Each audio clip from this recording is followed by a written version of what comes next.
Above all else, Marram's a celebration of landscape, of a beautiful journey with ponies through the Outer Hebrides.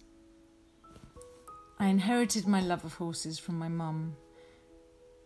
Throughout the book, I connect with the landscape, along tide lines, on the Macha, in the hills, and as well as experiencing the joy of being in those places, I also explore some difficult emotions and memories that surface. My mum died 10 years ago.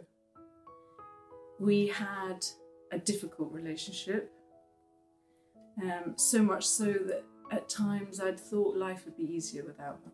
It's a really hard thing to hear me say that, but that's genuinely how I felt at times.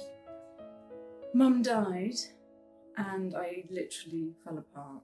So physically, I ended up needing back surgery, and mentally and emotionally, there was a general collapse. 7 years on from there, my friend and I were going to take Highland ponies up through the Outer Hebrides.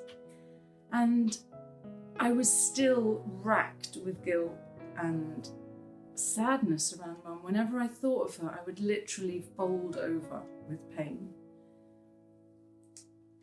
It was unbearable to live with.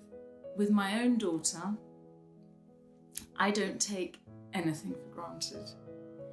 So when she phones me and shows willing to spend time with me, I'm constantly amazed. It feels like a miracle. And I'm sure if she were to write a book about our relationship in 30 years' time, she'd have a field day. I know I've made a lot of mistakes. But one thing I really got right was choosing her father, who is someone who has the utmost respect for women and is endlessly patient and kind. And I feel that Bria has had a much more stable upbringing than I did. And I think I had a much more stable upbringing than my mum did. It's nice to think that as we go on through generations, we can shine light on things that are damaging and we can make changes.